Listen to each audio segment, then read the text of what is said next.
Donc on reprend Bezrat Hashem dans le 3e chapitre. Donc, ce 3e chapitre, il est consacré à ces fameuses 3 lettres mères qui s'appellent Aleph, Mem, Shin. On a évidemment toujours des problèmes de version, mais on va dire qu'on va y aller doucement, qu'il est pas très long ce chapitre. Et nous, maintenant, on devrait... Nous, peut-être que le plus simple, c'est qu'on reprenne dans la version courte de Mantoue et qu'on reprenne la 2. Je vais vous expliquer pourquoi. Pourquoi? Parce que la 2, dans la version brève de Mantoue, on peut la couper en 2. Et donc nous,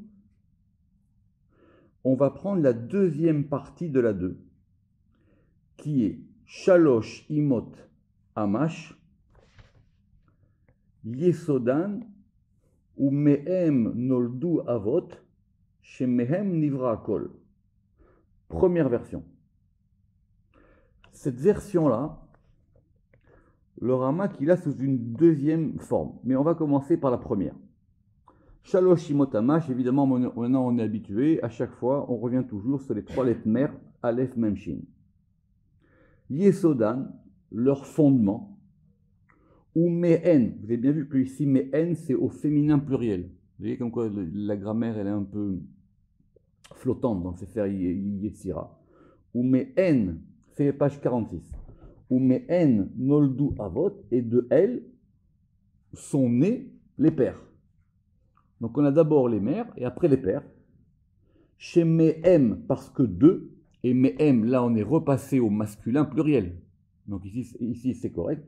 Chez Mehem, donc des mères naissent les pères, et c'est par des pères, et c'est par les pères, ou des pères, depuis les pères, Nivra Akol, que tout a été créé. D'accord? Très bien. La version du Ramak, elle est plus précise. Lui, il a Shalosh Imot Amash. Il y a 3 maîtres, 3 mères Amash Baolam. Lui, il a chaque fois Baolam. À chaque fois, c'est Baolam. Ruach Ma'im Vaesh. Le vent, l'eau et le feu. Ou Mehem, et de eux, Mehem, ici au masculin pluriel, Noldu Avot, sont nés les pères. Chez Mehem Nivra Akol, parce que de eux, tout a été créé. D'accord? Alors évidemment, comme je répète, comme c'est un texte ultra court, d'accord? C'est un texte ultra court, il faut faire très attention. J'ai parlé la semaine dernière assez rapidement d'un chercheur israélien qui a publié un essai sur les origines du Sefer Yetzira. Lui, il pense qu'en fin de compte, c'était un livre très très ancien évidemment, et qui serait commun à un groupe de juifs qui serait parti en Inde et qui aurait composé ça. Et qu'à peu près, parce qu'il a trouvé une version hindoue qui ressemble un peu à ça. Donc, c'est pas la question de savoir si c'est hindou ou pas, c'est-à-dire au bout d'un moment, on sait pas, et c'est sûr que ça vient de très loin. Est-ce que c'était venu depuis Beit Sheni, des gens qui ont été voir le roi Salomon? C'est pas ça le problème. C'est pas ça le problème. Le problème, c'est que ça vient de très très loin. C'est pas ça l'histoire. De toutes les manières, nous, on a dit que ça vient du patriarche Abraham. Donc après, ça peut... c'est du patriarche Abraham, ceux qui connaissent Rashi sur l'histoire des dernières femmes d'Abraham, ils savent très très bien que c'est ça qui a fondé l'hindouisme et tout ça, c'est dans la paracha. Donc ça c'est pas un problème. Mais c'était un livre qui avait été composé, voilà, il y a une différence entre composé et écrit, c'est un livre qui a été composé par des gens qui étaient en, ce qu'on dit aujourd'hui, en retraite. Des gens qui étaient dans des coins perdus, qui méditaient, et qui ont donc composé ça. Et donc, du coup, c'est évidemment une composition très très concise, comme je dis plusieurs fois. C'est un livre ce sont quelques notes de gens qui méditent dessus. Donc, pour revenir à ça, donc c'est pour ça que les formulations doivent être prises avec précaution. Donc, je reprends la version du Ramak. Veshalosh imot amash baolam, et il y a 3 lettres mères, Aleph, Mem, Shin, dans le monde, qui vont former Ruach, enfin, qui vont former, c'est pas écrit, donc, virgule, Ruach, Ma'im, Vesh, le vent, le feu, pardon, le vent, l'eau et le feu, ou Mehem, avec la faute d'orthographe, enfin, avec la faute de grammaire, et 2, Noldu Avot, sont nés les pères. La vérité, si on dit que Mehem, ça s'applique aux éléments, ça marche aussi d'un point de vue grammatical, parce que de eux, tout a été créé. Rabbi Chaim Vital, il a encore une autre version. Et lui, il a pris en fin de compte la Mishnah 2 de la semaine dernière, et à la fin, il a rajouté Veyatsu Mehem, donc aussi Mehem, et de eux sont sortis Avir Umaim Vesh, donc l'air, l'eau et le feu, alors que nous on avait Ruach, ou Mehem et de eux, Noldu Avot, et de eux sont nés les pères, ou Mehavot Toldot, et depuis les pères, les générations. C'est ça qui est le plus intéressant ici. D'accord. Sur l'ordre des éléments tel qu'il apparaît maintenant, il y a une note un peu universitaire et à mon avis futile, qui est page 200, où on voit bien du tout que dans les éléments, c'est pas très précis. Vous lirez la note 3, page 200, et que du coup, ça indiquerait que la composition du 3e chapitre n'est pas la même que la 2e chapitre. On va laisser ça aux gens qui veulent faire, qui veulent s'amuser à ça, bien qu'évidemment, ça c'est une importance qu'on va voir. Donc, reprenons toujours, il faut toujours revenir au pshat. Donc, on a bien compris qu'il y avait des lettres mères. Très bien. Donc, ça, c'est le plus important. Que ce principe des lettres mères, c'est un principe fondamental. Que ce principe des lettres mères, c'est pas, comme on a vu dans le 2e chapitre, on a 3, 7, 12. On a progressé. C'est que de 3 sort 7 et que de 7 sort 12. Ça, c'est un élément important que maintenant on a. Nous, on avait simplement fait une distinction de l'alphabet en 3 parties, 3, 7, 12. Maintenant, on comprend que ce principe de 3 est un principe, alors on va dire ici, ce que vous voulez, un principe matriarcal, et que ce principe matriarcal, il va engendrer un principe de 7, qui lui-même va engendrer un principe de 12. Et comme l'avait très bien fait remarquer le Ramak la semaine dernière, c'est forcément en connexion. Le Ramak, il avait cette phrase extraordinaire, à savoir que si une chose, elle ne reçoit pas de sa cause, alors elle cesse d'exister. Si vous n'êtes pas branché à ce qui vous donne vie, ben au bout d'un moment, c'est la mort. Je répète cette phrase-là, qui en aïla muznahat mi ilato, parce que la cause, parce que l'effet n'est pas détaché de sa cause. Pourquoi? Parce que si c'est comme ça, alors l'effet ne peut pas avoir de kiyum, ne peut pas avoir de maintien, de vitalité. Simplement, c'était pour ça que nous on avait dit yotse. Vous vous rappelez qu'il y a marqué yotse, ou mehem yotse, et de eux sortent, mais sort au présent, comme une espèce de présent continu. Chez les Olam, parce que toujours, koar kiyuma mehem yotse. Parce que cette force-là, elle sort de façon permanente. Évidemment, je répète encore, c'est toujours en allusion à ces fameux versets de Nar Yotse Me'Eden, à savoir le fleuve qui sort du jardin d'Éden, et comme Zohar le fait remarquer dans la Hydra, il sort tout le temps. C'est un flux. Et donc, tant qu'on a le flux qui nous alimente, et ben ce flux-là fait que les choses passent. Tout le problème dans la vie, c'est qu'à un moment, on se coupe du flux.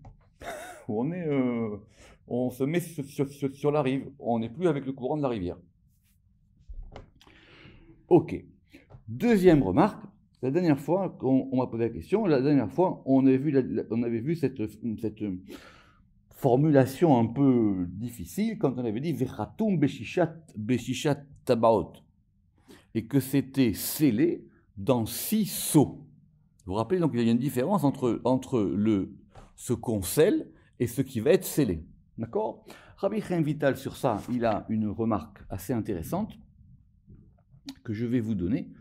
Il dit qu'effectivement, c'est que quand vous avez un anneau, si c'est l'anneau qui est le sceau, puisque le seau, c'est pas un tampon, c'est un anneau, d'accord? Donc ce seau-là, maintenant, il va imprimer quelque chose, et ce qui est imprimé, ça s'appelle ce qui est scellé, d'accord? Et c'est effectivement la manière dont les choses vont se faire. Et donc, la grande difficulté sur laquelle on va revenir maintenant, c'est qu'en matière de chotamot, en matière de sceau, nous, on en était resté à la dernière Mishnah du premier chapitre, la fameuse Mishnah des sceaux.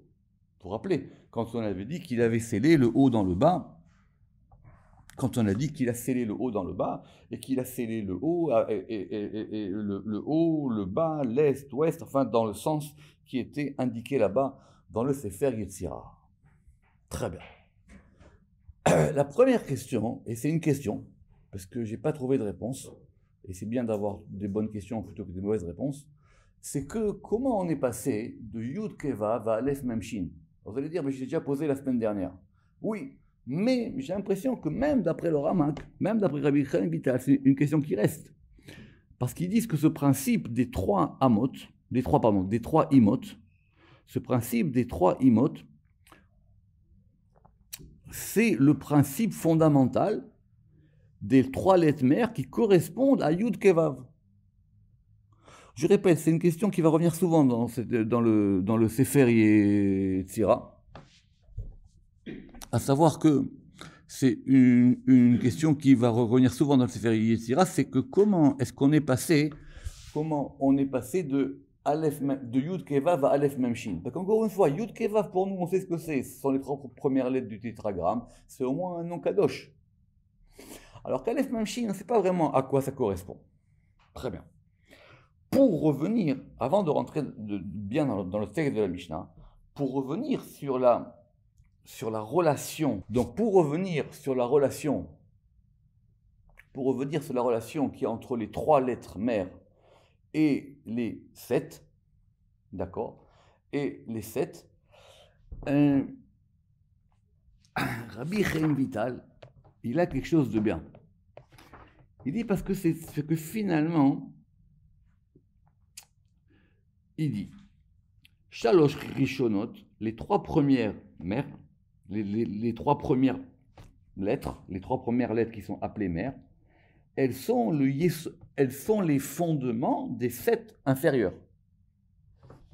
Donc, parce que, on va aller doucement, nous on a dit il y a 3 7, et si on peut mettre ça en termes de séphiroth, alors on aura donc maintenant les 3 premières séphiroth qui sont elles-mêmes le fondement des 7 inférieurs. Vous vous rappelez, on avait parlé de ça, même dans le Zohar hier. Mais donc, Veine, Be'echrach, chez Begimel Otiyot, que donc ces 3 lettres, qui sont des lettres donc shorshit, qui sont des lettres de racines, c'est des radicales presque, ce sont des lettres radicales. Mukhrach Sheyibahem, il est nécessaire qu'elles aient en elles la force de ce qu'il y aura dans leur ramification. C'est important ça. C'est-à-dire, si vous n'avez pas dans le principe la force de ce qui va venir après, alors ça ne marche pas. Ou mimele, et donc de même, enfin, ou mimele, ou il va de soi, be'achrach, de façon nécessaire, sheyibahem, qu'il y ait en elle, koach ashisha ketzavot, besod alem. Et donc il est nécessaire qu'elles aient en elles la force des 6 directions dans le secret du cachet. C'est-à-dire, elles ont ces 3 lettres mères, elles ont en elles cette potentialité de la force qu'il va avoir dans les 7. D'accord? Vous vous rappelez, c'est une grande question de Zohar. Est-ce que dans les enfants, il y a plus que dans les pères? Ou est-ce que les pères, ils font juste que de développer la potentialité des parents? On a vu ça il y a très très longtemps, c'est une grande question dans Zohar. Est-ce que finalement les enfants, ils prennent juste la force des parents et ils vont la déployer? C'est une force qui est déjà là. Ou est-ce que les enfants, ils peuvent remonter plus haut que les parents? Mais donc, écoutez bien, Ve'ainyan, il en ressort, qui a Gimel Otiyot Amash, que ces 3 lettres-là, Aleph Memshin, Yesh Bahen Shishat Sirufim, elles vont former 6 permutations. Oui, parce que 3 lettres, si vous les permutez, vous aurez 6 permutations. Et ces 6 permutations, elles correspondent au secret des 6 directions qui vont en être émanées. C'est ça l'histoire. Vous avez 3 lettres. Maintenant, ces 3 lettres-là, quand vous allez commencer à les permuter, elles vont vous donner 6. Et ces 6-là, c'est quoi les 6? Ce sont les 6 mots qu'on va faire. D'accord? Vous avez 3 lettres, et quand on les permute, ça va faire 6 mots. Donc, c'est quoi ces 6 mots-là?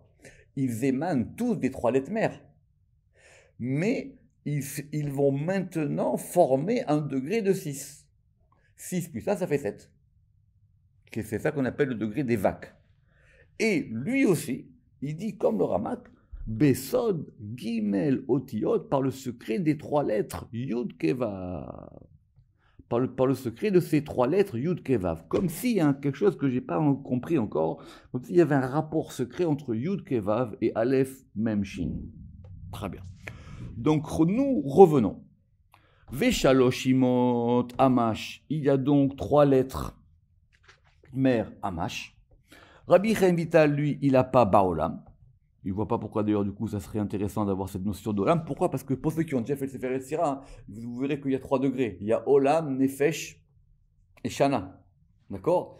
Donc pourquoi est-ce que maintenant ici on viendrait compliquer ça? Mais c'est une autre question. Parce que le Sefer Yetzira, il va d'après 3. Nous on a vu les 3 principes, vous vous rappelez. On avait dit Sefer si pour sa part. Excusez-moi si je vais vite, mais il faut quand même travailler un petit peu. Donc, nous avait dit il y avait Esh, Ruach, Maïm, donc qui correspondait aux 3 plateaux de la balance. Il y avait en même temps les 3 parties des lettres, les 3 premières, les 7, les 3 mères, les 7 doubles et les 12 simples. Et après, on verra Olam, Nefesh, Shana. Et après, on verra plus tard les 3 principes de Olam, du monde, Nefesh, soit le corps, soit la personne, soit l'âme, on en reparlera, et l'année. Alors, maintenant, on va associer à ces 3 lettres mères, et tout le monde est d'accord avec ça, 3 éléments. Ruach, Maïm, Esh. D'accord.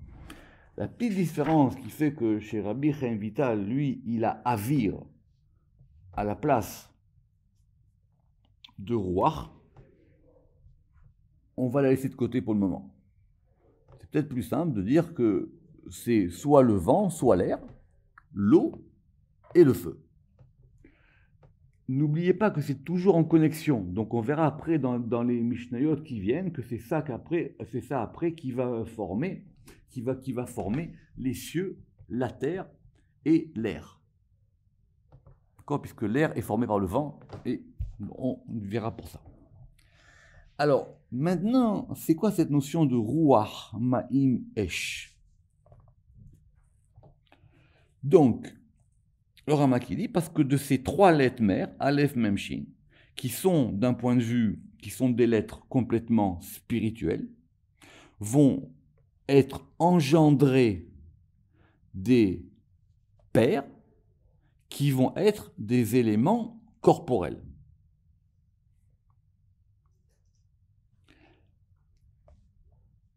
Rabbi Chaim Vital, il dit que c'est pas aussi simple que ça. Parce que la Mishnah, elle dit Ruach Ma'im Esh, et c'est de eux ou de elles que vont sortir les pères. Donc déjà, on a gagné une chose intéressante, c'est que le père provient de la mère. On a d'abord les Avot, on a d'abord les Imot, après on a les Avot, et après on a les Toladot. Donc on a gagné ça encore aujourd'hui. Donc c'est les mères, des mères sortent les pères, et des pères sortent les toladot, les enfants, les générations, les enfantements. D'accord? Alors maintenant, c'est quoi le rôle de ce Ruach Ma'im Esh par rapport à cet enchaînement? Alors il dit, Veine, Rabbi Chaim Vital, Beyot Shalosh Shimot, Shalosh Rishonot, puisque ces 3 lettres mères, elles sont les 3 premières, Midgalim Lif'ol Bekocham va maintenant se dévoiler et à partir de leur force, les 7 degrés inférieurs. chez M Anafim, qui vont être donc considérées comme les ramifications des trois premières. Chez la Gimel Elionot. Ve'az yotse me'en, et donc va sortir d'elle maintenant, Koach, la force de l'air, Avir, la force de l'eau et la force du feu. Pourquoi? Ve'akavana. Ki besoda Avir, parce que le secret du vent, il correspond au tsirouf Amash Aleph Memshin. Première, je répète, la première permutation simple, c'est Amash. C'est ça qui va faire sortir l'air. Et ça va donner les trois premières séphirotes qu'on appelle Chagat, Chesed, Gvura, Tiferet, qu'on va appeler les Avot. Pour nous, les Avot, il y en a trois. Donc quand on dit que des trois lettres mères vont sortir trois paires, c'est forcément les trois paires qu'on connaît. On ne va pas maintenant s'imaginer qu'il y a 7 paires pour revenir sur le compte de 3, 7, 12. Mais c'est d'Agamo. Et maintenant, de ces paires-là vont sortir les engendrements ou les enfants. Et c'est-à-dire qui Bessod à Avir, par le secret de cette première permutation qui est Amash, on va maintenant considérer que Amash, on peut l'écrire Aleph Shin Mem. Mais on est sur la même permutation, puisque nous, on veut 6. Il faudra l'écrire. Donc ça, c'est par rapport à l'air. Par rapport à l'eau, l'eau, c'est même Aleph Shin. Et même Aleph Shin, ça peut donner même Shin Aleph. Très bien. Pourquoi est-ce qu'on a dit que l'air, c'était Aleph même Shin? Parce que l'air, c'était Avir. Et Avir, donc ce sont les permutations qui vont commencer par la lettre Aleph. Les permutations qui commencent par la lettre Mem, elles sont liées donc à l'eau. Et donc, on aura soit Mem Aleph Shin, soit Mem Shin Aleph. Et celles qui correspondent au feu, elles sont sous la prédominance de la lettre Shin. Et donc, on aura Shin Aleph Mem ou Shin Mem Mem Aleph. Et donc, on a ainsi donc nos 6 directions. Très bien. Ve'akavana. Bechinat Avir Ma'im Esh, Sod Bechinat. Évidemment, ne perdons pas de vue que ces trois principes-là de air, eau, feu, ça correspond à nos 3 axes, qui sont aussi dans ces Sefer qui s'appellent les 3 éléments de la balance, qui sont l'axe de Chesed, l'axe de générosité, l'axe de Din et l'axe de miséricorde. Et c'est ça, les principes qu'on va appeler les principes pairs, VM Avot Lakol, qui sont les pairs de tout. Pourquoi?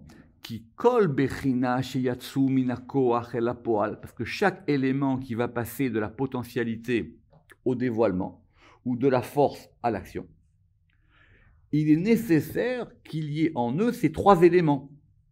Et c'est pour ça qu'on va les appeler les pairs.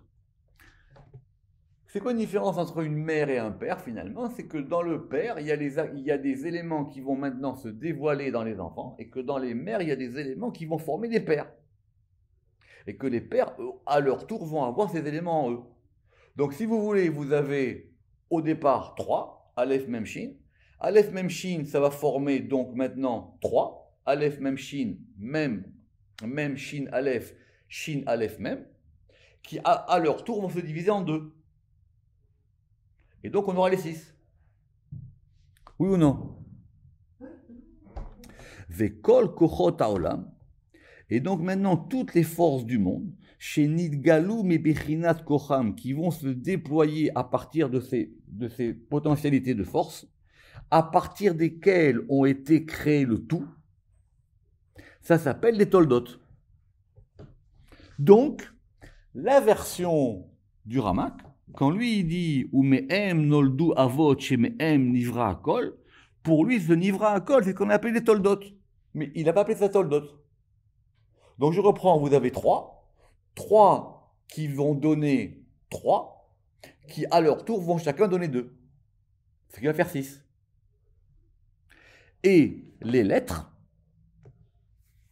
M kechomer veka avanim, et les lettres du coup maintenant elles sont considérées comme étant la matière, ou comme les pierres qu'on verra plus tard. C'est comme si on veut construire une maison avec des pierres, et ce sont comme des pierres avec lesquelles on va construire un bâtiment. Ve'i efshar la'asot shum binyan bilta, mais on ne peut pas construire un bâtiment si on n'a pas de pierre. On verra plus tard dans la Mishnah qui dit que vous vous rappelez que deux pierres font deux maisons, etc.